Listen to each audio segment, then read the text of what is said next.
Hey guys! Today, we're exploring the twists of The Duke Picked Up Something in the Forest. Hit that subscribe button, and let's get started. The men stood over the bag, something was moving inside, and they doubted whether they were doing the right thing. One of them irritably told the other to stop talking nonsense, they had to leave already. They dropped the bag and left, and then a hand came out of it, followed by the whole girl, trembling with fear. She couldn't believe she was back at the age of 10, as if all the years she had lived had simply disappeared. The girl hesitated. Was this really a dream? And if it was reality, the memory of her execution came flooding back. The heroine did not understand why she was reborn at this particular moment in her life. The little girl remembered that she was abandoned here on purpose, so that she would become prey to wild animals. Despite the horror, she decided that she had to survive at any cost. This was her last chance, and she wasn't going to waste it. The girl desperately fought off the attacks of the wolves, and, when one collapsed, she couldn't believe that she had plunged him into eternal sleep. Suddenly, a voice sounded behind her, asking if she really thought she could send the wolves into eternal sleep with a stick. The girl was scared, but did not run away, realizing that she had to fight for her life. A man stood before her and said that courage is the mark of a true winner. The girl asked again and admitted that in front of her was the Duke of Baln, a man of enormous strength. She didn't understand how he ended up here, because this had never happened before. In her past life, she met the Duke much later, and under different circumstances. Bowing, the girl thanked the Duke for saving her, and felt deep gratitude. She noticed that he had already helped her once, and asked if she could ask him for another favor. The Duke promised to think about it, and the girl begged to be taken to Count Creed's estate. The little girl assured that she would not remain in debt, and would always be grateful for the help. She needed this help, because she felt completely defenseless. Duke Baln was a mage, and she was drawn to his power, despite the rumors. It was said that Duke Baln did not age, and achieved this through black magic. Human sacrifice was considered the basis of black magic, and this was kept in a terrible secret. The girl did not know whether to believe the rumors, and after a pause, the Duke turned to her. He asked why the Count's daughter was in the forest at night, looking like that. The man also asked if she really wanted to return to the house from which she had been sent into eternal sleep.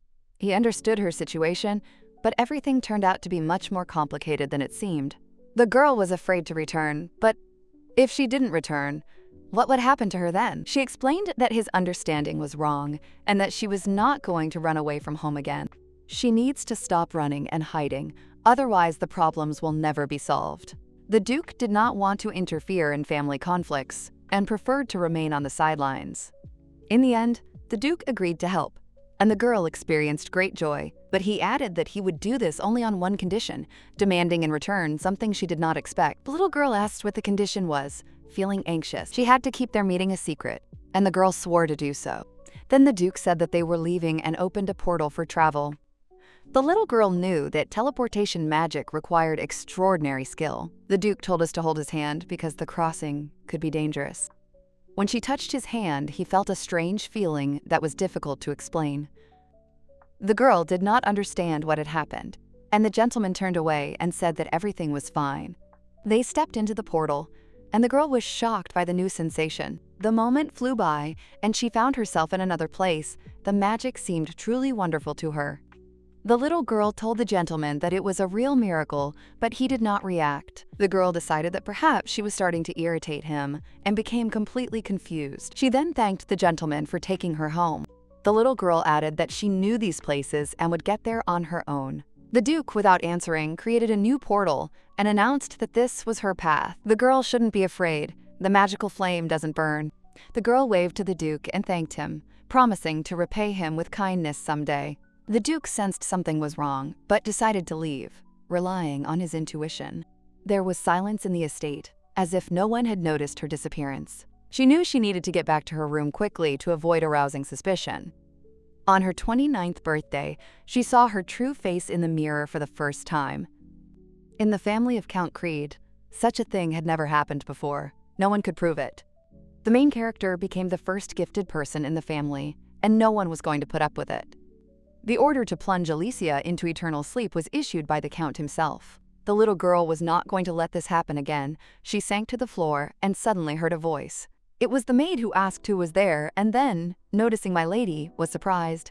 Alicia asked Cecile to speak more quietly so as not to raise everyone's voice. The maid did not understand why my lady was here, and the girl was silent.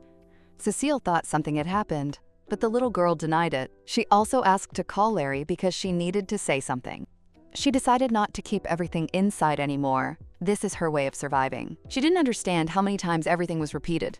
The memories came chaotically and incoherently. But one thing was clear to Alicia. The more she resisted, the more painful would be the plunge into eternal sleep.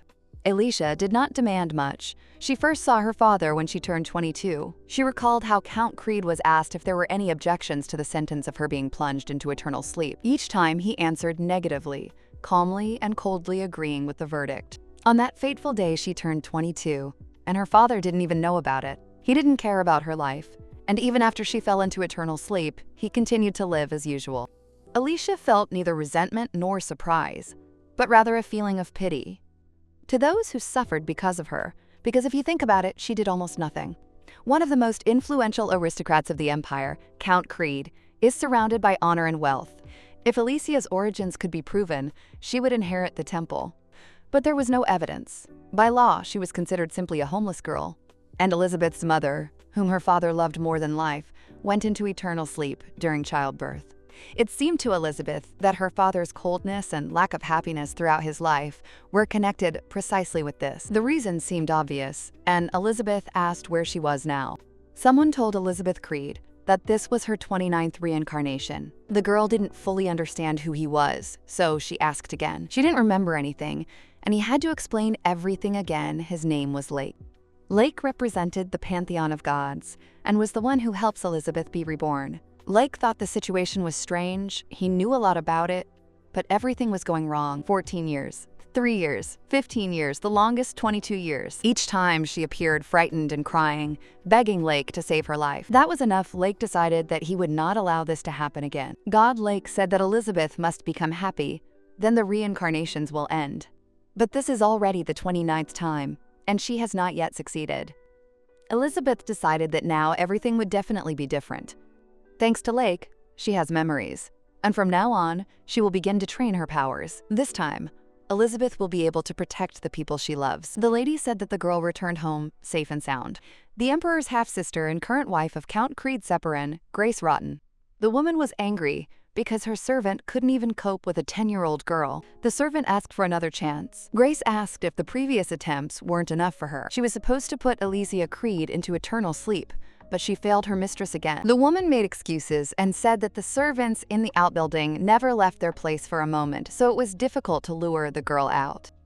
The mistress pushed the maid away, and she fell at her feet again, begging for a chance. Grace thought it would be easier to take her out of the outbuilding, but the girl infuriated her as much as her mother. When Grace finally gets rid of her, she and Jezebel will be the sole heirs to the entire fortune. Grace said that she would deal with it herself, and the maid could go and wait for the next order. She decided to play it safe and choose a safer plan. Elizabeth is going through a very difficult time now. She had previously tried to improve her relationship with her father. Since she couldn't see him, Elizabeth began to write him letters. She didn't receive any answers, but it was the only way to get through to him, so the girl didn't stop writing. She wrote that she would like to have tea with him and asked how his day was going. It seemed so ordinary that Lisa knew that such words would not melt her father's heart. She kept thinking about what to write, so that he would at least briefly pay attention to her life. It is important to be honest and not hide behind beautiful words, even if it seems stupid to him. Elizabeth felt she had to try, because there was no point in pretending everything was fine. Larry knocked on the door, and Elizabeth was genuinely glad to see her. Grace came in with her and noticed that Elizabeth was enjoying the beautiful morning. Grace asked if she could come in for a moment, and Elizabeth allowed her in. The girl asked why her stepmother had come, and Grace said that she was tormented by curiosity. She asked if Elizabeth would say that nothing had happened to her. Elizabeth tried not to tremble, and Grace said that if her presence was making the baby nervous, she would leave. The stepmother noticed that Elizabeth often walked at dawn, and this was dangerous, so it was better to stop such walks. She said that she cared for her like a mother and would temporarily assign more people to guard her peace. Elizabeth knew it sounded like a veiled threat. This meant that she would have to sit locked in the outbuilding until her execution. The little girl decided that she would ruin her stepmother Grace's plans. Larry came in and asked if her stepmother had hurt her, but Elizabeth said everything was fine. She asked for help tidying up the table, and Larry readily agreed. Elizabeth asked if Larry remembered what she had told her about her father. She asked to share more details and not hide the little things. Alicia said that every detail was important to her, and Larry shouldn't be shy. The maid noted that previously the lady did not even want to hear anything about the Count. Larry said she knew little about life outside the outbuilding, but she knew the Count was interested in goals. Elizabeth asked if it was true that he read every letter she wrote. According to the maid, another maid told this story, and the lady should not be sad. Besides, the Count will return soon, and it will be possible to give him all the letters and gifts. The girl really wanted to do this, but she was afraid of meeting him. Elizabeth decided that she would definitely write another letter to her father.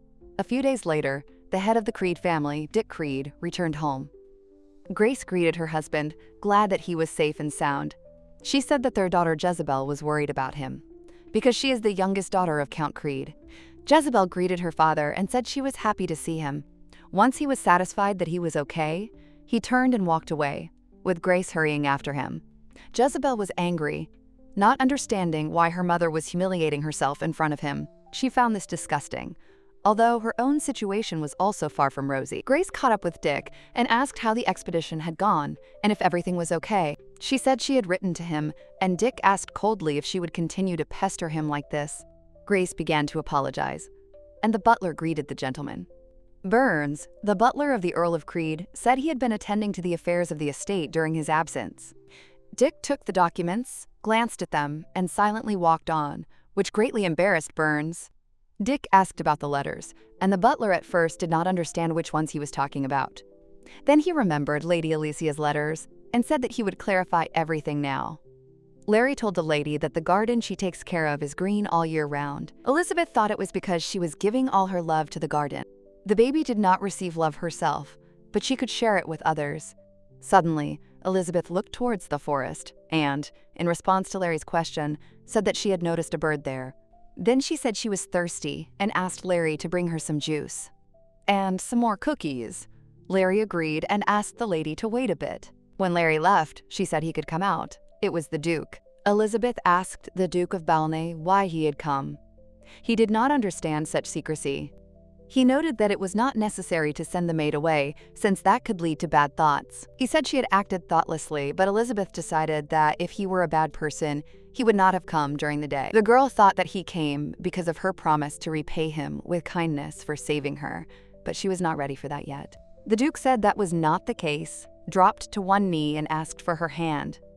He noticed that this time the strange feeling did not appear, stood up, and turned away. The gentleman said that he came to check if everything was okay with her, and he reminded her that she again should not tell anyone about his visit. Elizabeth tried to stop him, finding it hard to believe that he had come only out of concern for her. Suddenly she heard the butler's voice and tried to pretend she didn't hear anything. He came closer, wished her good morning, and said that he hadn't seen her for a long time, probably because she rarely leaves the estate. He asked how Lady Elizabeth was doing, because in her past life he had cared for her very much. It was his duty. But there was more to it than that. Elizabeth asked Burns to answer honestly whether he had thought about what had happened at the estate. The little girl hoped that he would learn to hear her, because before, he had not noticed how thin she had become. She looked even worse than Lady Jezebel, and Burns could no longer hide behind duty. He dropped to his knees and apologized, promising never to leave her alone again. Burns said he wouldn't let the lady down. The little girl noted that he is spoken of as a talented and intelligent person, which is why his father trusts him. Then she decided to trust him, and Burns again promised not to let her down. He is the Creed's butler and will always serve every member of the family. Elizabeth still asked what had happened at the estate. He replied that it was nothing special, and Elizabeth hoped that her relationship with her father would improve. She saw Larry and didn't understand why she was there. Larry said she was touched by my lady's words. The lady said that she wanted to send her father a letter and a gift. Larry said not to worry, she would pass everything on to the butler Burns. Grace noted that they hadn't sat together like this for a long time, and the tea had an exquisite aroma. While choosing tea, she thought about her husband and hoped that in the future they would be able to spend more time together. She asked what he thought, and Dick replied that there was a scent, but he found it disgusting. Everything around her seemed disgusting, and he asked again if she really wanted to spend more time with him. Grace asked sadly why he hated her so much. She is his wife and does not understand the reason, but Dick said that she herself knows everything perfectly well. He added that it was not she who spoke about this, but the Emperor, who understands everything better than anyone. Dick and Grace's meeting coincided with the loss of his wife Meal, which happened 2 months ago. When his daughter was born, he realized that he had lost hope for a better future. Dick greeted His Majesty respectfully, but the Emperor said that such formality was unnecessary. Dick asked why he had been called, and the Emperor sighed heavily.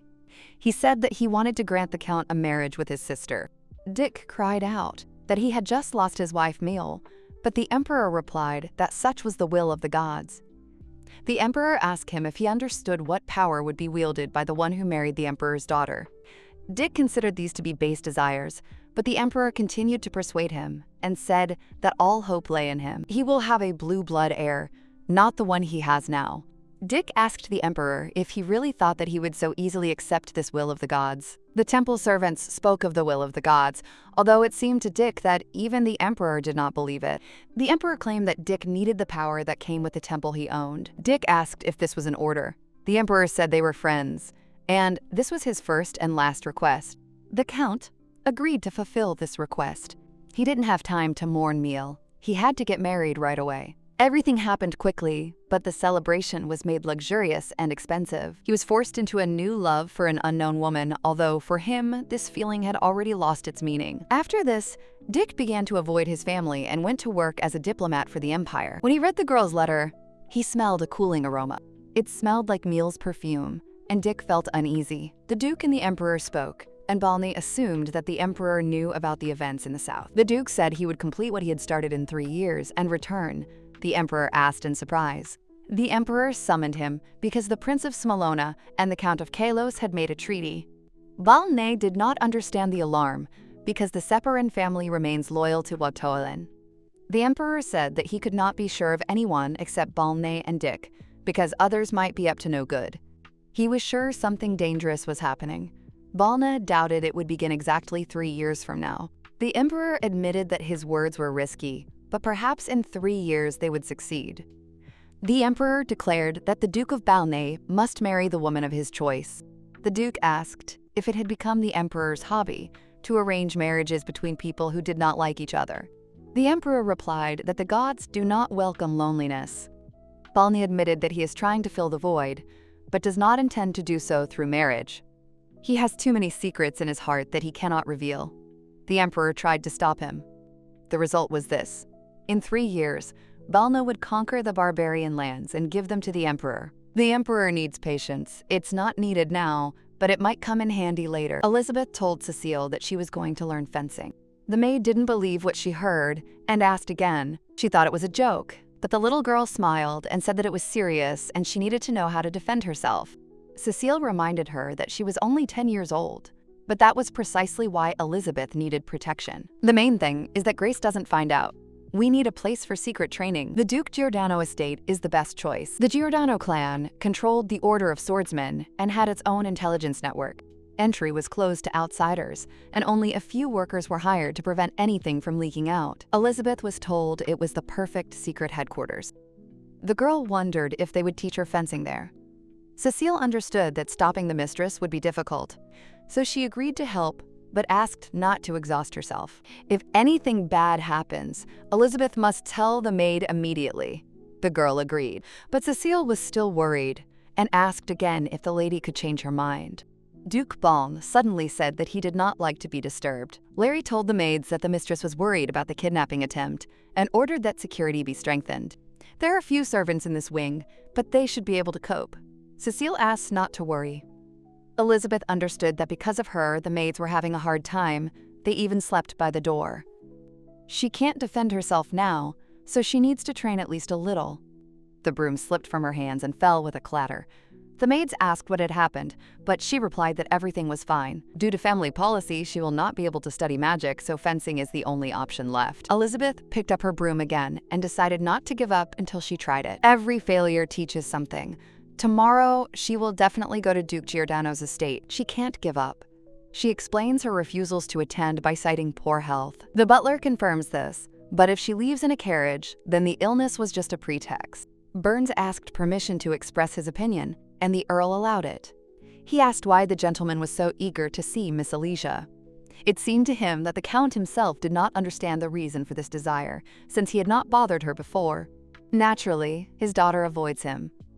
Dick asked if he was implying guilt. The butler apologized in advance if he went too far. He thought it was better to slow down a little and give the girl time. Dick realized he was to blame.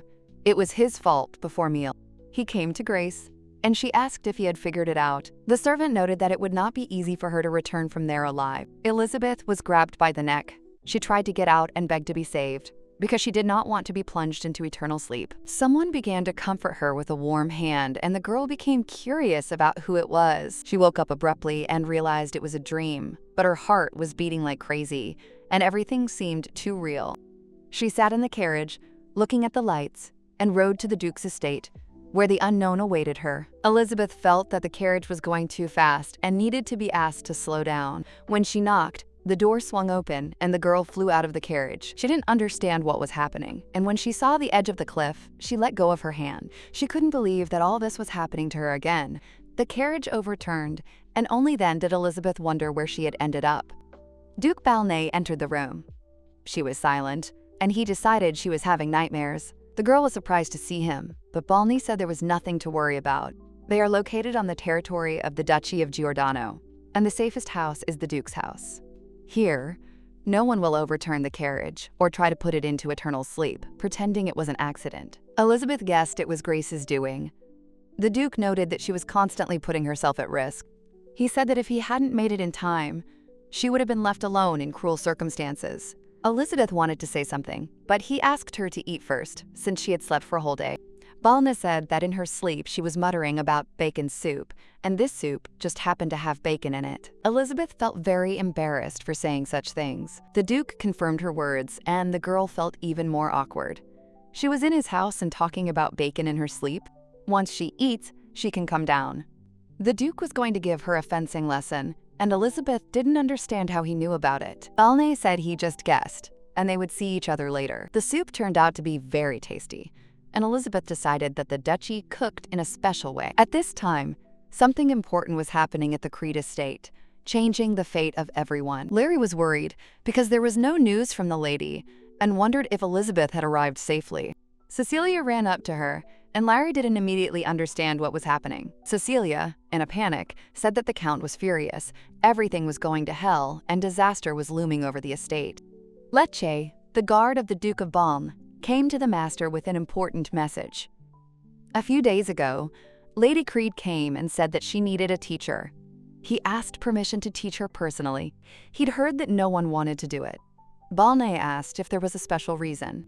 Lecce said that the gentleman did not need security, and he had a chance to earn his salary. He has many brothers, so he knows how to deal with children. Balnay noted that only he could call her a little child, and allowed her to study, but without any concessions. Lecce agreed to train the girl without expecting any special results. Elizabeth ran 30 laps and tried her best. Lecce asked if it was hard for her, since she needed the training for self-defense. He thought she would work half-heartedly, but he realized she was giving it her all. He asked her to run 10 more laps, even though she could barely stand on her feet. But the desire to survive was stronger, and she ran on, not allowing herself to give up. The servant said that if she ran sluggishly, they would help her fall. Elizabeth decided everyone was just making fun of her. Suddenly, a maid approached. She told Lecce that his mistress was here and heard that Alice was back on the training field. Cecile was completely shocked to see her mistress. She immediately hugged her and said she was sweating from running. Cecile heard that the lady was injured, so she thought that she couldn't run at all now. Elizabeth said that she was cured at the Duke's estate and was now fine. She became curious about how the maid had ended up there. It turned out the Count was looking for her. Cecile said that the Count had already heard about his daughter's illness and was going to call a doctor. When he learned that Elizabeth was at the Duke's estate, he gathered his knights and decided to visit her personally. Elizabeth felt suspicious. She couldn't understand why her father was so insistent on seeing her. Elizabeth told the maid that she needed to speak with her father and asked Cecile to wait for her in the carriage. The maid noticed that Elizabeth looked even happier in a strange house than expected. If Elizabeth had known that this would happen, she would have asked in advance where her father was now. Balme said she needed to go the other way. Elizabeth replied that she was just heading his way, and that it was very convenient. The Duke noticed that she wasn't even surprised. Balme said he knew about her return to the Count's house. Elizabeth thought that something important might have happened at home and decided to check it out herself. She was worried her father might tell her not to come back. Balme advised her to go back and not worry about the others. After this, the lady noticed the object in his hands. It turned out to be a magical travel medallion. When she wants to return, she will need to take the medallion and think about this place, and she will find herself here. Elizabeth thanked the Duke sincerely. He remarked that the maid seemed trustworthy.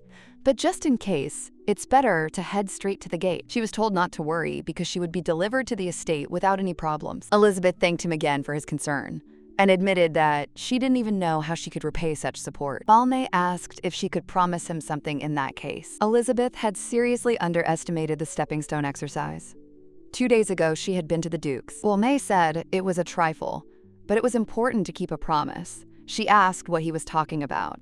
The Duke said she needed to walk up and down the stairs for 2 hours a day. When things get really tough, you can rest a bit. But you absolutely must endure the 2 hours of training. Her main goal now is to ensure Elizabeth builds her stamina. After returning home, Elizabeth was unable to meet her father because he had hurriedly left for the palace. She didn't know when he'd return, so she decided to wait for him at home. The stairs turned out to be much more difficult than she thought. The girl fell to the floor from fatigue because she could no longer walk up the steps. Cecile came up to her and said that the lady was very smart. She hoped that these exercises would not make the lady lose weight because Elizabeth was so fragile. The lady said everything would be fine. On the contrary, she plans to get stronger and gain muscle. Cecilia dreamed that her mistress would become like other ladies. Suddenly, the maid suggested a picnic. Elizabeth asked if she had heard correctly. Cecilia said the weather was great today, and having a snack outside would be perfect. Before returning home, Elizabeth had only been on a couple of picnics with Larry and Cecile. Elizabeth agreed and said that she would help the maid prepare the food. She just wanted to learn how to bake a nut pie, and this immediately interested the maid. Elizabeth had heard that her father didn't like sweets, but he loved pecan pie. She didn't know when she'd be able to treat him to one. The maid asked her mistress to walk more slowly so that she would not accidentally fall. Elizabeth remarked that the weather was really beautiful today. If it weren't for Cecile, she would have stayed home. Elizabeth called Larry. The maid told her mistress that she needed to go away for a while on business. She asked to wait a little and promised to send Cecile. Elizabeth agreed. No wonder Larry is so worried about Elizabeth. Organizing a picnic isn't easy. The snacks needed to be prepared. After that, Elizabeth wondered how to get the pecan pie to her father. She understood that she had to try to restore her relationship with her father. But because Grace had banished her to the outbuilding, Elizabeth and her servants lost all power in the house. Entry to the main corridor is strictly controlled, and everyone except Larry, the head maid, is not allowed in. Elizabeth dreamed of presenting this special gift to her father in person, but I thought that after the incident with the carriage, Grace was probably up to something. So I decided that maybe I should put it off until another time. There was someone standing behind the tree. Suddenly, a man came out and asked what was going on. Elizabeth couldn't understand how her father had gotten there. He asked again if she had heard him. The girl was too afraid to utter a word. Dick ordered her to calm down. He said he wasn't asking for an apology and asked if he could sit next to her. The butler told the owner that only a few hours had passed since his return. He advised him to rest a little, but the Count ordered him to be silent. Dick ordered the butler to take care of business, and he would sort it out himself. The butler noticed that the Count was heading towards the outbuilding and hoped that everything would work out. Lately, the gentleman has been having frequent dreams. They're not nightmares, sometimes even pleasant, but still, a sadness lingers inside. He dreams of Mille again, and these dreams seem to poison him. In her dream, Mille asks her husband to look around. After she fell into eternal sleep, Dick never saw her in his dreams and does not understand why he should look around. It seemed to him that he had come to the very place where Elizabeth had been wounded. Present time. Elizabeth is very scared, but she can no longer avoid meeting him. She wants everything to go back to the way it was before. The Count asked why she was looking at him like that. She called him Papa. The Count asked again what exactly she had said. Elizabeth covered her mouth with her hand and realized that perhaps she shouldn't have called him that. The girl said that if he hadn't had lunch yet, he could have a snack. She cooked with Cecilia. Elizabeth didn't know if he would like it. She thought he would most likely refuse. Gathering her strength, she handed him the sandwich, and the Count actually took it. Elizabeth was amazed that he not only took the sandwich, but also began to eat it. Count Creed noted that he thought the little girl was afraid of him. Elizabeth said she was afraid. Dick replied that it didn't show on her face. The girl admitted that she pretends not to be scared because he doesn't like to see her tremble. If she shakes like a leaf, she is afraid that her father will want to put her into eternal sleep. The Count didn't understand what she was talking about. At that moment, Larry ran towards them. She greeted the Count and said that it was her fault because she had suggested having lunch in the garden. The Count noted that the garden also belonged to the outbuilding, so the maid was not to blame for anything. Dick thanked her for the sandwich and left. Larry asked the lady if she was okay. Elizabeth didn't fully understand what had just happened, but she said she was fine. She felt a huge sense of relief. Perhaps her father really was beginning to change. In the Creed family, children without marks were considered useless baggage and were generally disliked by the heads of the families. This hostility sometimes turned into hatred. There were even those who plunged their offspring into eternal sleep with their own hands. So an ordinary conversation between a father and daughter seemed almost like a miracle. Elizabeth no longer wants to put up with such family traditions. This time, she is going to break out of the vicious circle. The butler asked the gentleman if he would like dinner. Dick forced himself to eat, but he couldn't eat another bite. He ordered that repairs to the outbuilding be started as quickly as possible. The building is too dilapidated. The gentleman said he would have lunch with Elizabeth tomorrow. Dick heard screams coming from Grace's room. She was demanding that the maid bring her something. The maid said that the thing was given by order of the mistress to the Count. Grace asked if she had to become an assassin and put the maid into eternal sleep in order to get it. The Count entered the room, and Grace immediately calmed down. She started asking when he arrived and said that she wouldn't have made any noise if she had known he was there. Dick ordered the maid to take the thing to his office, and she left. Grace screamed, asking if he was going to try it. She said he didn't know what was inside. Dick ordered her to be quiet so as not to embarrass herself in front of the servants. If she wants to test his patience, she can try to stop him. She wanted to say something else, but the Count left and ordered the maid to follow him. As the maid knows, entry into the Count's office is strictly prohibited. Dick asked the maid's name. She introduced herself as Nancy. He thought she was Elizabeth's servant. The Count ordered that from now on, everything that the younger lady gave should be brought to his office. Nancy is responsible for this. She can't delegate this to others. He will speak with the head maid himself. He gave Nancy permission to ignore his wife's orders. The Count ordered Burns to show the maid out. The butler left with Nancy. This is a nut pie. It tastes very similar to the one Miel made. Dick had never acted like a father and truly deserved her reproach. But she's a child.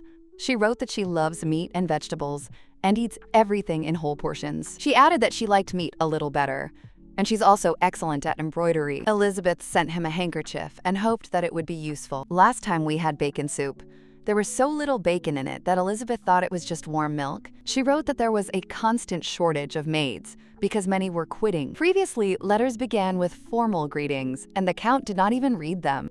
Now it's as if she herself has changed.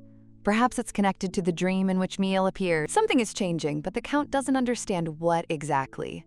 If Miel were nearby, she would answer him. Grace was furious and couldn't understand how this could happen because of some maid. Especially since this is Elizabeth's maid. The woman doesn't understand how he can humiliate her like that. Grace decided not to leave things like that, but she realized that thinking alone wouldn't change anything. Grace was going to ask her husband for a very important favor. In the morning, the butler came to Elizabeth and politely asked how she slept. The girl asked with interest what he had been doing since early morning. The butler apologized and conveyed that the Count wanted to dine with her. There was no news after she sent the pie. Elizabeth hoped nothing had happened. She told Burns that she wanted to tell him something first, otherwise she wouldn't be able to believe him. Burns had never offered her a helping hand before, but Elizabeth herself did not ask him for support. Burns inquired why the lady was dressed like that. This was precisely what Elizabeth wanted to discuss. Now she decided to take the first step and said that she was going to learn fencing. Elizabeth decided to trust the butler. Hearing this, the man was very surprised. She added that she had already started training and asked not to tell her father about it. Elizabeth said that the butler understood her situation and guessed why she needed fencing. She chose the Giordano estate because of its privacy and history, which were perfect for her purposes. The lady said that she would tell her father about this herself and asked him to keep it a secret for now. Burns promised to fulfill her request. He knows how to keep secrets. The girl thanked him sincerely. The butler asked about lunch. Larry hoped that everything would be all right with my lady as she saw her off. Elizabeth assured the maid that it was okay, they would just have lunch together.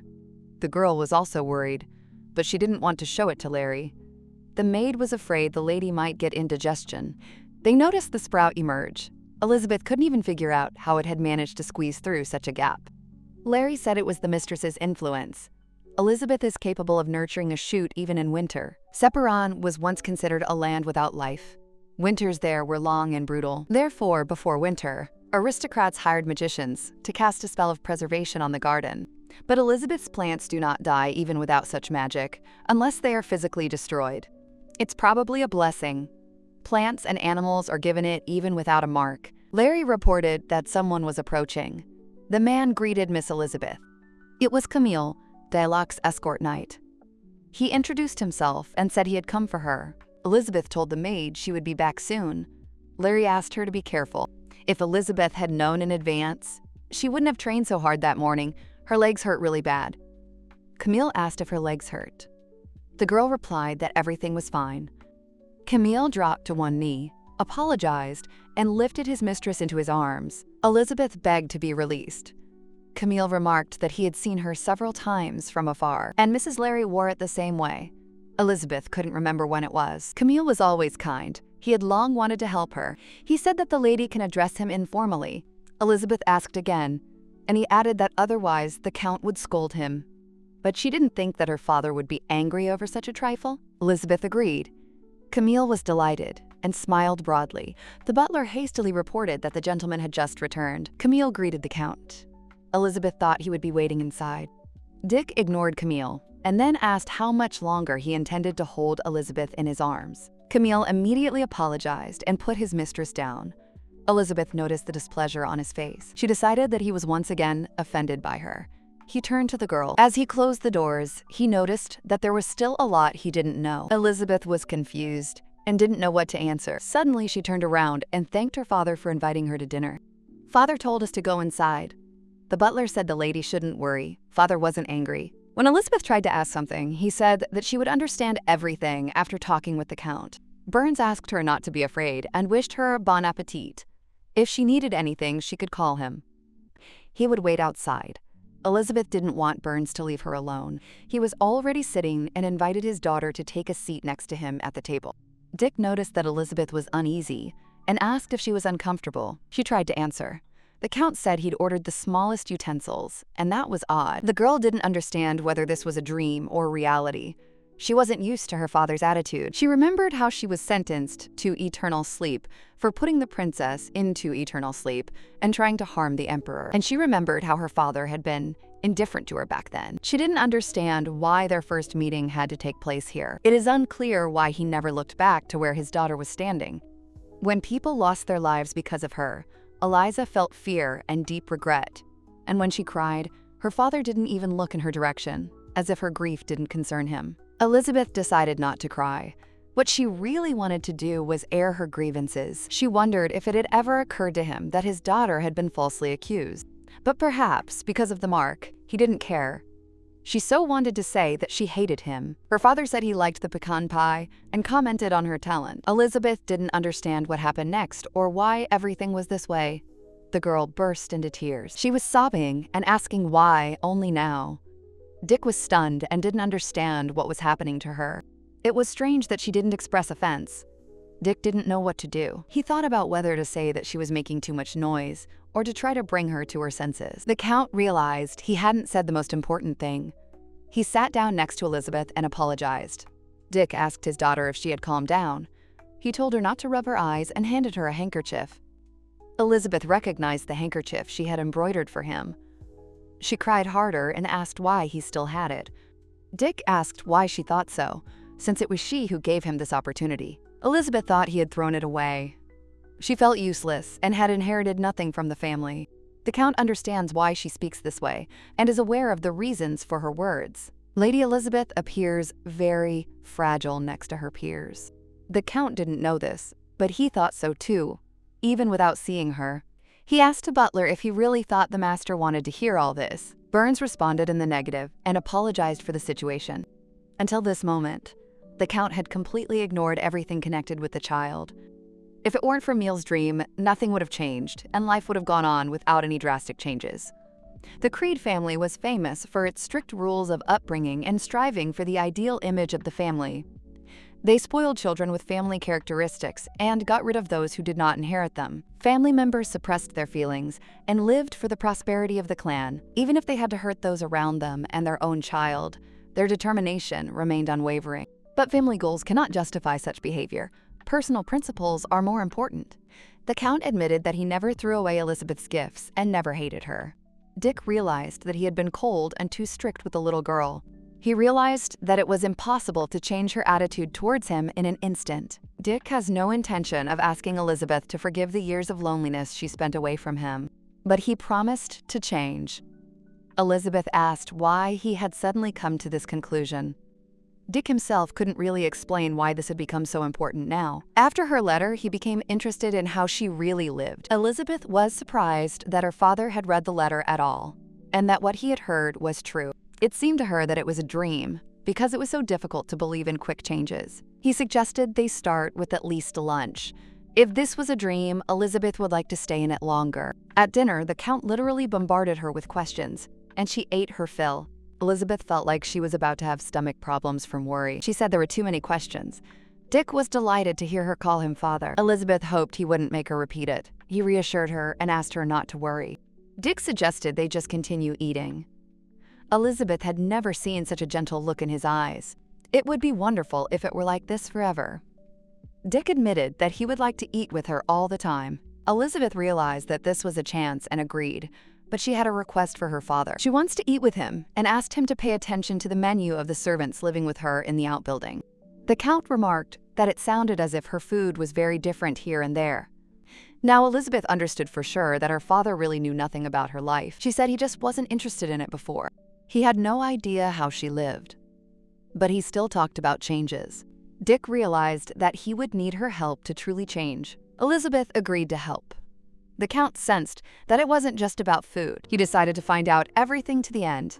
Larry reminded the lady that it was time for bed. Elizabeth said that another bookcase would be delivered tomorrow and we needed to make room. Larry clarified, and Elizabeth added that she would bring books from the library and buy the missing ones. Larry sadly replied that entry into the Creed library was prohibited without the Count's permission. Elizabeth said that he gave her permission and allowed her to take books at any time. Larry couldn't even imagine that the Count would give such permission. Elizabeth told the maid to go to bed. Larry said goodbye and goodnight. The maid still couldn't believe what was happening. Elizabeth tossed and turned for a long time and couldn't fall asleep. She didn't know whether to be happy or afraid of the changes in her father. Elizabeth didn't understand why he decided to change now. In fact, she was scared. Her entire past consisted of fears. That's why she got used to running away and hiding as if she were denying herself. But now Elizabeth is changing, and it seems that the world around her is starting to change too. She came back here for this, even though she's not sure she's doing everything right. And even though she is still scared, she wants to protect all the good things that have appeared in her life. Elizabeth told her father that everything was very tasty today, and Dick was genuinely happy. In the library, Elizabeth was delighted to see the huge number of books. She asked if it was true that she could take any book. Dick confirmed his promise, and Elizabeth turned to him, asking what had happened. The Count said he wanted to give her something, even though it didn't seem like much. This is the key to the library. It belongs to her now and will always be there. If you wear it around your neck, it won't get lost and will seem to protect her. Elizabeth was happy and promised that she would never lose him. She decided to hide the amulet under her clothes so that no one could take it. Suddenly, Dick noticed the magic medallion and removed it from her neck. It contained the magic of Duke Balny, and the Count wondered where she got it from. He said that he could find out everything by studying it, and asked not to lie. Elizabeth didn't know he could recognize a magical item so quickly. She angrily reproached herself for being inattentive, and so wanted to go to class today. She wondered if he would ban her trips if he knew the real reason. Elizabeth apologized. Dick realized that he had spoken too sharply again, as if out of habit. He apologized and said he didn't mean to be angry with her. He was simply worried that this item might be dangerous. Elizabeth asked if it was necessary to tell everything right now. Dick replied that if he was sure it was safe, he wouldn't ask any unnecessary questions. He asked to see the medallion closer and promised not to pry into anything unnecessary. But hiding it forever wouldn't work, so Elizabeth wondered if she should tell her father everything. Dick realized that this was the spatial magic of Duke Balne Giordano. Count Creed wields divine power, Duke Balne wields magic, and both were close to the Emperor. But they hardly crossed paths, because the Duke was a secretive man, and he had a difficult character. The medallion still troubled the Count, but he returned the item and said that it would not harm the baby. The child is just taking his first steps into the big world and has chosen Duke Balne as his mentor. Therefore, it is difficult for the Count not to worry about her. Dick asked Elizabeth if she was afraid that he would be angry with her. He promised not to ask about the medallion, but he wanted to hear her answer. Elizabeth said she wasn't sure yet. Dick understood that complete trust doesn't come overnight, but she doesn't want to have secrets from him and decided to tell him everything. Elizabeth admitted that she was learning fencing for self-defense at the estate. She can't name the reason yet, but promised to tell me later. The training made her more resilient, even though only a little time had passed. Dick thanked her and said he would be grateful for her continued honesty. Elizabeth smiled and promised to keep her word. At dawn the next day, she was happy, because today was training again. The main thing is not to forget anything. She noticed a letter on the table. The letter said that she had a reason for choosing the Duke of Balne. The training will be hard, but since this is her choice, she needs to go all the way. The Count will worry about her, so he asked her not to get hurt and to be careful. Elizabeth couldn't tell whether he was cold or caring and decided to find out after he returned. She asked the butler whether to start with 30 circles or push-ups. Rand wasn't expecting her return. Elizabeth was inquiring about training with Sir Lecce today. She decided to continue the activities that are difficult, even for adults. Rand said to wait in the office on the second floor. The Duke and Sir Lecce would be here soon. Elizabeth didn't know which office it was and decided to check the doors one by one. She was confused because none of the doors fit, only the last one remained. When she opened it, the girl was very surprised and did not understand what she saw. In front of her was a map of the Separan Empire, and a military map at that. It must not fall into the hands of the enemy, because important strategic objects are marked on it. Ordinary people don't have access to such a map. But the Duke of Balne is a different matter. She didn't understand how he could leave her in such plain sight. Elizabeth spotted the road to Jetron, the wildlands to the south. They border on Rydern. There are no laws or regulations there, and raids by savages are constant. In reality, it is a small union state that calmly engages in robberies and banditry. If Elizabeth is right, war will begin soon. In 3 years, the Empire will win. But it is strange that on the map, they chose a route through the rocky forest of Molden. After all, the Calburn forest in the east would have looked like a much better option. The Duke entered the room and asked what had caught her attention. Balne noted that he simply wanted to know what she was looking at so closely. It seemed the lady had already figured it all out. Elizabeth decided this was a map for the attack on Jetron. She apologized profusely. The Duke was amazed that a 10-year-old girl understood this in seconds. Balne said it was nothing to worry about. Those who left the card unattended were to blame. He told the servants that he would think about what punishment would suit them and sent them away. The Duke noted that it was their fault that the map was lying there openly. But he is not so simple as to let go of someone who has already found out their plans. He asked Elizabeth to tell him about the forest she had just mentioned. He became curious. The Duke asked if she meant that the swamp would freeze over in winter and it would be easier to move around. Elizabeth agreed and added that monsters lived there that released poisonous gas. This problem could be solved. Balne wanted to know how. Elizabeth admitted that she had recently learned about this. There was a rare book about herbs in the Creed library. It says that if you mix several herbs, you can get an antidote. She found this information quite recently, and the book was gathering dust in the far corner, so they might not know about it. Elizabeth hoped he wouldn't put her into eternal sleep now. Balne asked her to repeat her words. Then he laughed and asked how she could think that. He knows full well that the Creed family would never betray the Empire. And he laughed again. But the recipe for the antidote really intrigued him. He believed it would help them greatly. Elizabeth said she would tell her everything. Balne promised in return to personally teach her swordsmanship. Now Elizabeth would have to repeat after the Duke. She was a little confused. The girl asked if he could first teach her how to hold a sword correctly. So Elizabeth began running laps around the field. The Duke agreed to help her. He explained how to bend the arm and asked not to overexert himself. Elizabeth's gaze must have been fixed on the sword. The servants looked at their master in complete shock. It was obvious he was trying hard, and the girl was genuinely serious.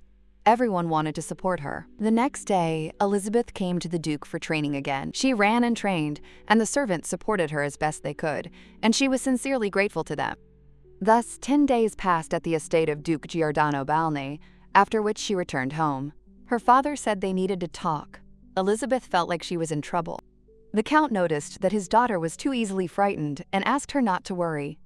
He said that 10 days had passed and wanted to offer her at least a little rest. Elizabeth thought that if you rest every time you want, it's not a workout anymore. She was afraid that he would scold her if she said she wanted to leave again. The Count was going to show her the greenhouses. The girl was surprised and asked again. Dick said her mother loved spending time there. Elizabeth really wanted to go there. She asked her father to take her there, because she really wanted to go there. The Count was surprised. He didn't expect that she would like this idea so much. He admitted that he was late in caring, but all this time he was thinking about what he could do for her. He wondered what 10-year-olds liked and wanted to give her a dress or jewelry. But she's so active, so I decided that something pretty would be enough to start with. On Kamel's advice, he chose the dress and jewelry himself and gave them to her. She wanted more books, so he allowed her the family library. He brought her the books she asked for, and even found a rare volume that had not been available before. He renovated the outbuilding and changed the cook. All orders that concerned Elizabeth and her maids were canceled. Because of this, he argued with his wife Grace, but her words could no longer change his decision. Despite all his efforts, he saw his daughter's face so happy for the first time. Perhaps because this place is connected with her mother. Elizabeth told her father that she had been feeling very happy lately. She sees dresses, jewelry, books, and is grateful to him for all of this. And now they can even drink tea together in the greenhouse, which was something that never happened before. This will be the first time, so she is especially happy. Elizabeth didn't understand what was happening. The Count leaned down and hugged his daughter. He said that everything was fine, although he himself doubted whether he had the right to hug her. Dick also wanted to admit that he was glad to have tea with her, and he hoped that they would do this more often, if she didn't mind. Everyone around was surprised, because Elizabeth trained every day, but her endurance increased incredibly quickly. It seemed that she was not just a girl, but a real monster of strength. The Duke came up behind him and asked if he wanted to run 30 laps too. The man looked scared. Bulnelne noticed that Elizabeth was truly incredibly resilient, perhaps because her family was connected to the divine gift. He ordered her to be brought to the office when the training was over. Balne added that if anyone else behaved inappropriately with Lady Creed, then he allows Lady to punish such people as he sees fit. Elizabeth explained which herbs are best at neutralizing poison and which become stronger after drying. The Duke thanked her for her knowledge. Everything needed to be prepared for departure. She asked if he knew the departure date. Balne said the mission was too important to delay. Elizabeth realized this and thought about it, because they would not see each other for about 3 years. Balne said that Lecce would stay here, and she didn't have to worry about training. Elizabeth said that wasn't necessary. The Duke reminded her that she herself wanted to become stronger faster, because there's no telling what might happen in the future. Elizabeth agreed with him. Grace hasn't done anything recently, but it's unknown what she's up to, so we need to be careful. Elizabeth thanked him and promised to train hard. She understood that consistency was important, as power couldn't be gained in an hour. The girl agreed. She hoped that when they met again, the Duke would be very surprised. Suddenly, Elizabeth asked if she could come to the Duke's farewell party. She wanted to give him something. He didn't even know what gift she was talking about. But he said that there was no need to thank him, since he owed it to her. Elizabeth replied that she was not doing it out of his sense of duty. For her, this isn't just gratitude. She sincerely wants to give him this gift. Balne agreed, since she insisted so much. It would have been impolite to refuse further. The Duke said he would wait for her at the send-off. Elizabeth noted that it had been so warm just recently. She didn't even notice how suddenly cold it had become. Larry asked if the lady was cold, but Elizabeth replied that everything was fine. Larry was worried that she would catch a cold. Elizabeth said she wanted to finish everything today. She would dry the leaves and they would have tea. Without her, the others won't be able to cope with this, because they don't understand it. Lately, Elizabeth has been working non-stop, without sparing herself. She herself didn't notice how busy she was. The girl remembered that she had to prepare a gift for the Duke of Balna, and at the same time we can't skip training, and winter promises to be colder than before. Therefore, it is necessary to prepare ovens with magic stones before the onset of cold weather. Magic stones are expensive and only aristocrats can afford them, but Elizabeth knows a way to get them in large quantities. So today she definitely needs to finish with medicinal herbs and herbs for tea. They had guessed. Larry announced that Lady Seville was expected today. She seemed very close to Lady Grace. The name immediately seemed familiar to Elizabeth. It turns out that this woman came specifically to meet Grace. If Elizabeth's memory serves her right, this is Hervane Seville, the Duke's wife. Although the Creed family's rank was lower, they had great influence, since only there were priestesses born. Plus, Grace was the emperor's half-sister, so the aristocrats tried to please her. And Lady Seville generally carried out any of her orders without hesitation.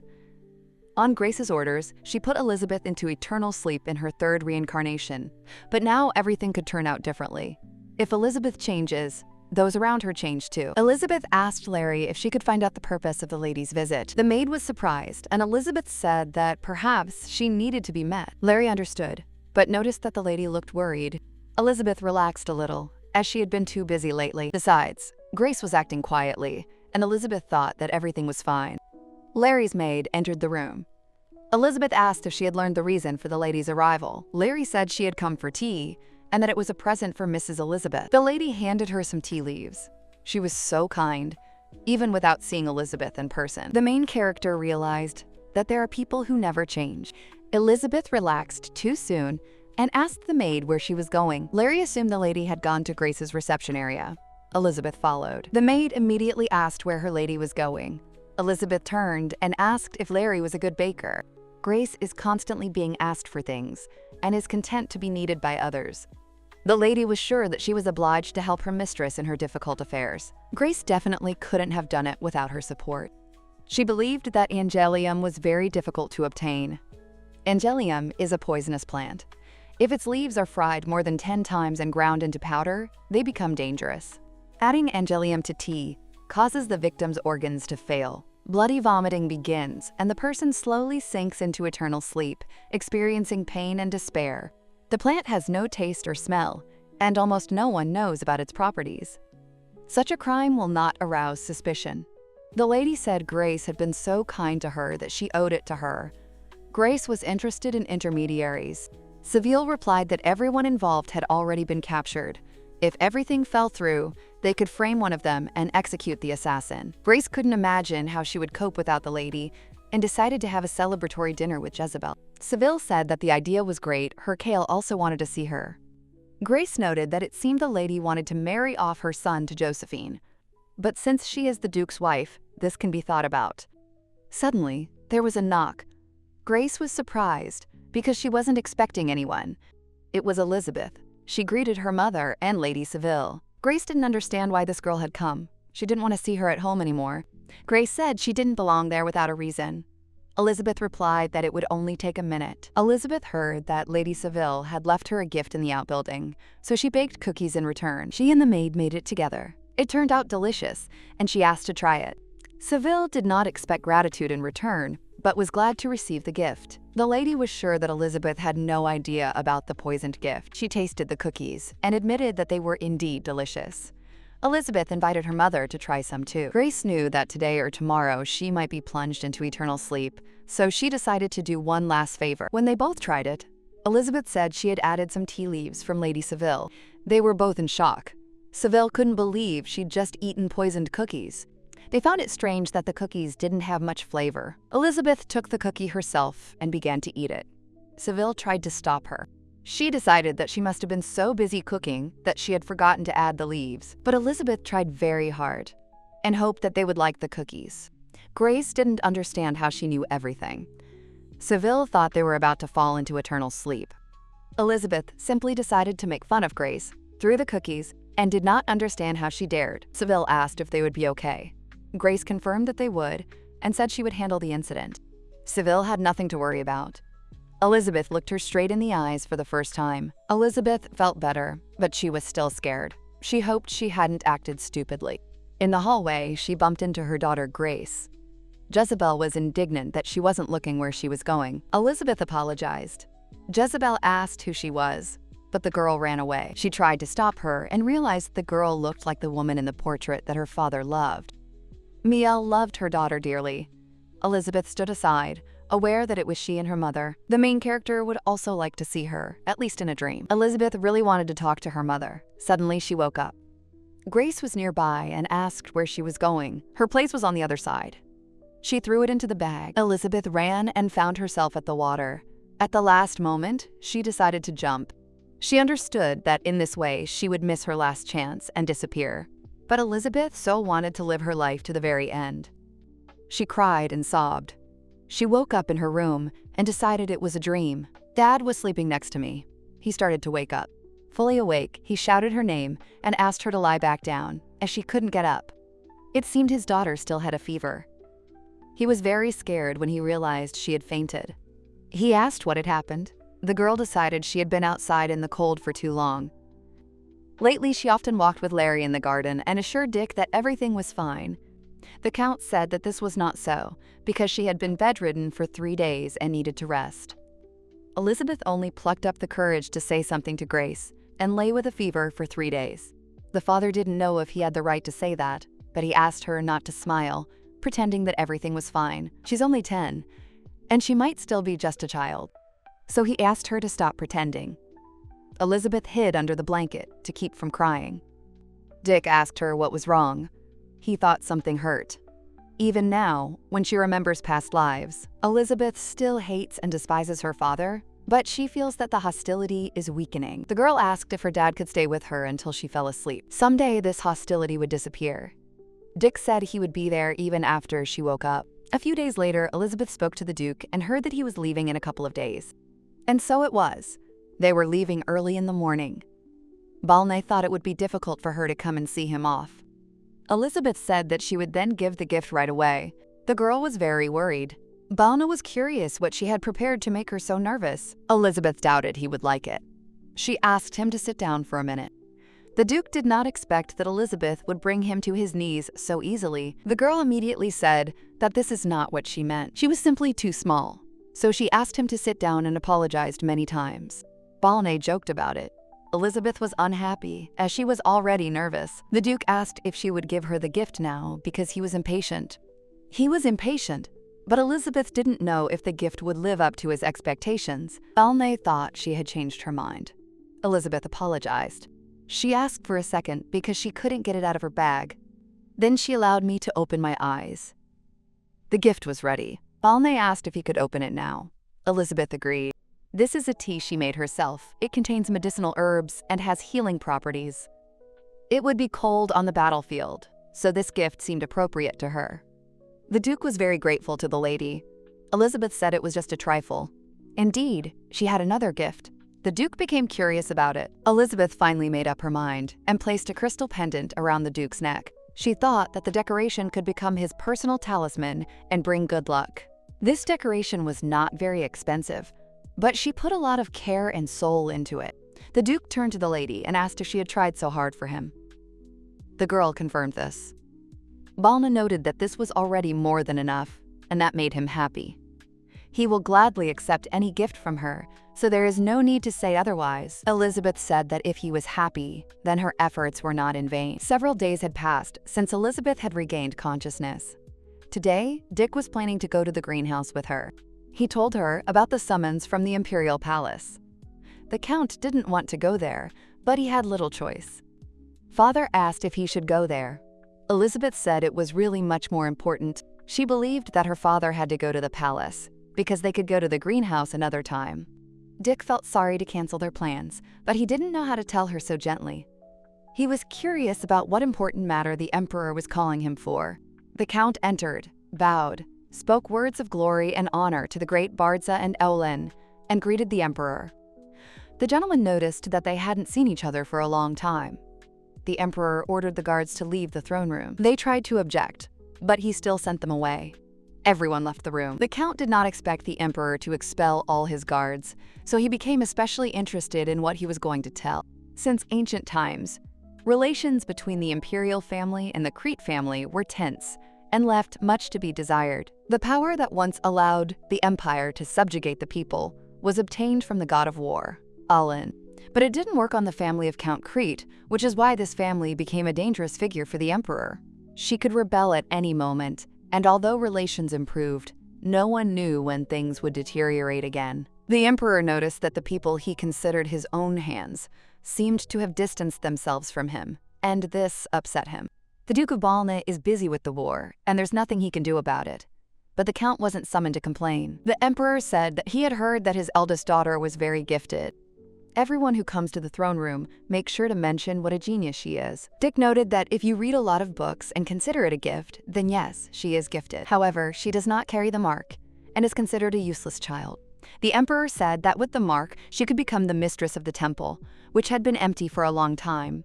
All girls in the Crit family received a gift from God, but only those born with the mark could become the true mistress of the temple. A priestess with a mark, capable of protecting the empire from epidemics and raids, was almost like a deity for the common people. But the priestess, who was found to have the mark at birth, had to remain in the temple her entire life for the sake of the empire's prosperity. Whether this was a genuine sign of trust from the emperor and the inhabitants of the empire remained unclear. And it's also unclear whether they ever wanted just a normal life. In general, people don't really rely on God and perceive everything differently. The emperor said that if Elizabeth had the mark, she would do everything she could for the empire and its people. She would have received the love and support of the people, and would have left a mark on history, even if it sounds selfish. But the count was glad she was born without a mark. The emperor couldn't believe it was that same Dick speaking. The emperor said that if there was no mark, then nothing could be done, and that he had called him for another matter. He'd heard that many people wanted to date his daughter. Dick clarified what exactly he meant. Among them was Count Peterson, who made a huge contribution to the expedition. Dick said that when it comes to contributions, his own contribution is still hard to surpass. It's true, Count Peterson's marriage has already been decided, but the emperor doesn't like his son at all. The emperor asked to hear his proposal and allow Elizabeth to meet his third son. Dick thought Dale seemed to think he was a simpleton who didn't understand his plans. The emperor asked not to be angry, but simply to introduce them. His son was smart and handsome, just like his father. Dale spoke seriously, not jokingly. The count himself knows who is spreading the rumors. The more rumors about Elizabeth spread, the more people become jealous of her, and someone might decide that it is a profitable acquisition and a worthy object of interest. Dick couldn't always be there, but he said Elizabeth was strong enough, and he is ready to protect her for the rest of his life, no matter how much Dale convinces him now. Dick is not going to resolve the issue with her fiancé right now. Since the count was so stubborn, the emperor decided not to insist any further. Dick noted that this was the right decision and that he was already forgetting about their previous relationship. Besides friendship, they are still boss and subordinate. Therefore, the emperor ordered that Crown Prince Seperon be presented to the daughter of the House of Crete. The count knew about the rumors about Elizabeth because she had earned the love and interest of not only aristocrats, but also ordinary people. The eldest daughter of the Crete family was not only smart and beautiful, but also a child the count loved, even without a mark. Dick understood that there would be many people willing to take her as a wife, and this would only bring headaches. He was stalling for time before inviting the crown prince. There was a knock on the door, and the count ordered him in. It turned out to be Elizabeth. She said she was wearing the dress he had given her, but she thought the dress was too gorgeous for someone like her. Dick replied that it was not so, and that it suited her very well. It suits him so well that he regrets that the little one didn't wear this beauty earlier. Elizabeth thought he was only saying this because he was her father. The count noticed that she looked so much like Miel when she smiled. After that, he suggested going for a walk, because such a beautiful dress definitely needed to be shown off. Camille burst into the library and started calling for the master. Dick asked if he didn't remember that he wasn't allowed in here. Camille apologized and said that the imperial carriage was approaching the gate. Elizabeth became very curious about what had happened. Her father said she would have to wait a little, and it's better not to go to the gate for a while. Elizabeth tried to stop him and asked if something serious had happened. Dick said that everything was fine and he would be back soon, so the baby had nothing to worry about. Elizabeth had never seen him so confused before. She decided that everything was really serious if they came straight from the imperial palace. Elizabeth decided to hide in the garden and at least take a peek at what was going on. The count asked if they meant to say it was a routine visit. The man confirmed that it was. He added that His Majesty had a gift. But the Count said it was more important for him to know the purpose of the visit. He understood better than anyone that this family did not make visits without a reason, and certainly did not come in person without a reason. The Count wanted to know who was in the carriage and why they had arrived. The man remarked that the Count was acting too friendly. Dick asked if his friend, that is, the Emperor himself, was sitting in the carriage now. The Count headed toward the carriage. The man tried to stop him and told the servants to hold him back. At this time, almost nothing was visible in the outbuilding garden. Getting closer is most likely not possible, and nothing can be done about it. Elizabeth decided to ask her father about everything when he returned. She remembered that the maids should now be in the main building, and her father would come from the main gate, so she didn't realize who was standing next to her. The guy came out and apologized for the intrusion. His name was Kane. This was Separin Kane Roten. Elizabeth bowed and said she was pleased to meet His Highness. Kane also bowed and said that he was pleased to meet her. No matter who Elizabeth met him as, he always seemed the same, warm, calm, and kind. He always saved her. In past lives, when Elizabeth was kidnapped and abandoned in the forest, it was he who came to her aid. He said that he himself got lost in the forest after escaping from the palace without guards. Hearing the girl cry, he followed the sound and found Elizabeth. He hugged the girl and said that soon they would send guards from the palace to find him. And he will definitely arrange for Elizabeth to be taken home, so she shouldn't worry. Elizabeth was sincerely grateful to him. At the time, he seemed like a fairy tale prince to her, and although their meeting is different now, he still has the same kind eyes. Elizabeth said that she was a little surprised, but she could not leave the guest of honor without attention, and offered to show him the estate. The estate turned out to be even more beautiful than the prince had heard, and Elizabeth herself was exactly as he had imagined. Elizabeth was about to suggest something, but the prince accidentally stepped on her foot. She started to fall, and he managed to catch her. Elizabeth quickly began to apologize and insisted that everything happened simply because she turned around abruptly. Kane also apologized and looked embarrassed. If he didn't mind, Elizabeth was willing to show him the greenhouse. Kane didn't even understand if he had a reason to refuse. Elizabeth smiled and beckoned him to follow her. The prince could not understand why his heart suddenly began to beat so fast, as if he were running. Kane had heard about the Crit family's greenhouse many times before. They say it was built by Elizabeth's mother. The prince remarked that it was truly magical here. Elizabeth thanked him, as she herself was always amazed by this place. The greenhouse had always been beautiful, but when Elizabeth began tending it, it sparkled even more brilliantly. The number of flowers increased and the species became much more diverse, as if the garden had come to life. Her father had told Elizabeth that she had a real talent for plants, and now it was obvious to everyone. And now he understood where the rumors about her gifts came from.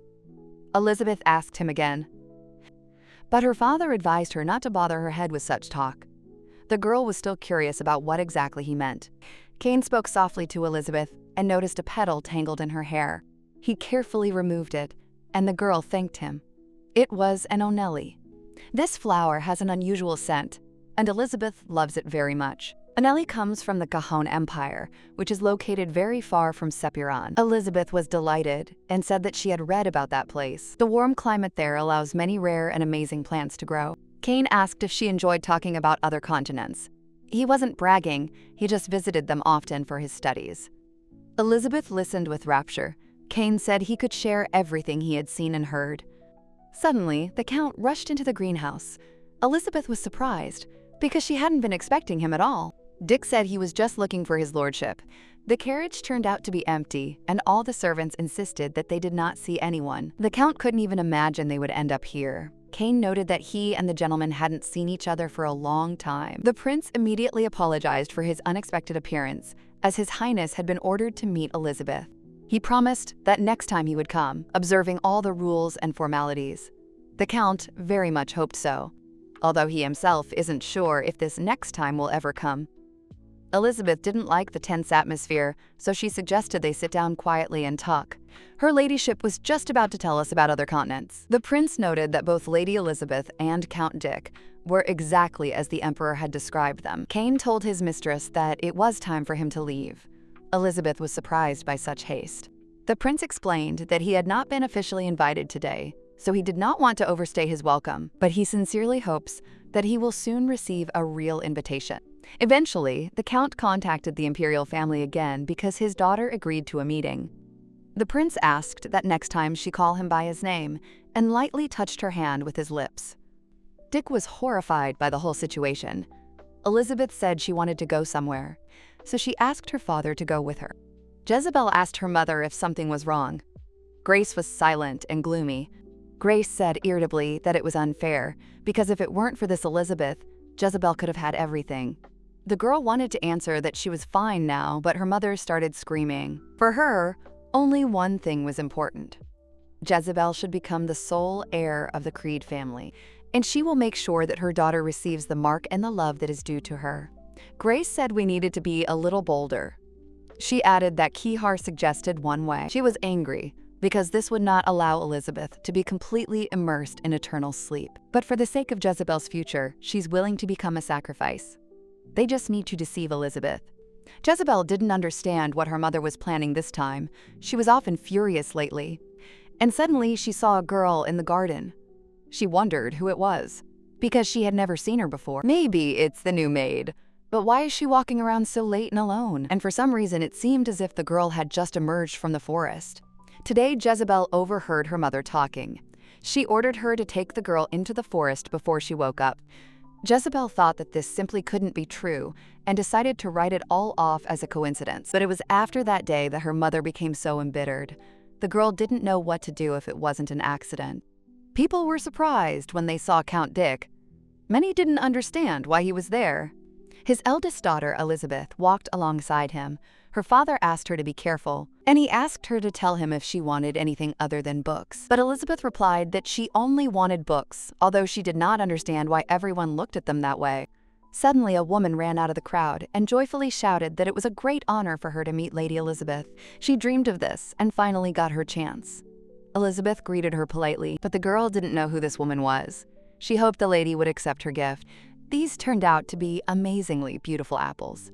The woman's family owns a small orchard. The land was poor and they had almost lost hope. But now, thanks to Elizabeth, their garden is blooming again.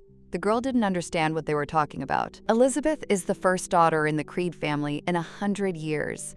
The gift she received from God saved their family. Elizabeth remembered hearing that in her father's and grandfather's generations, only boys were born. Because of this, there was a severe drought.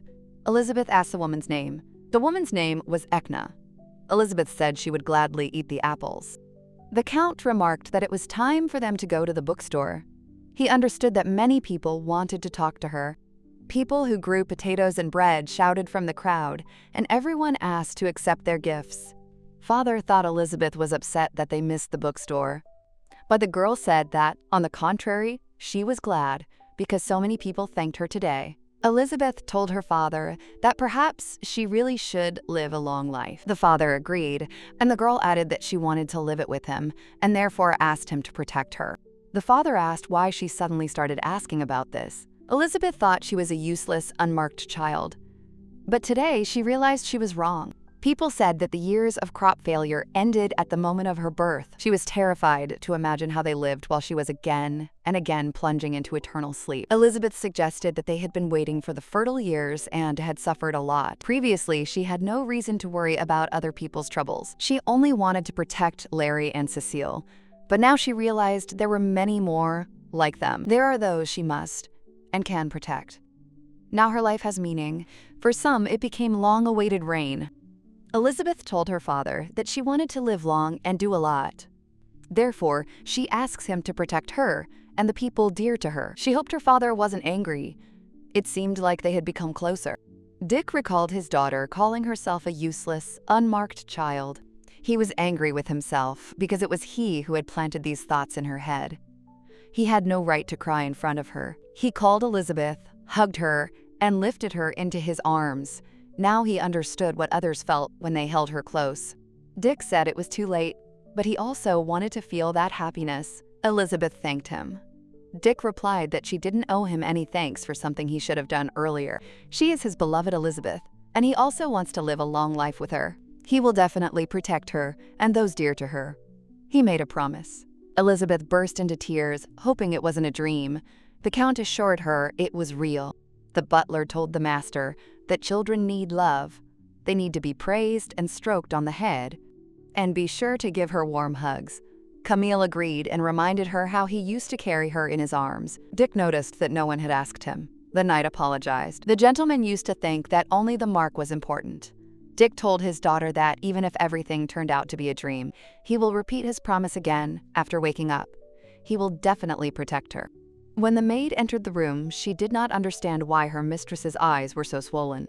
Elizabeth told Cecile that everything was fine, but the maid became alarmed and shouted that ice was urgently needed. The girl repeated that she was fine and asked to tell her what had happened.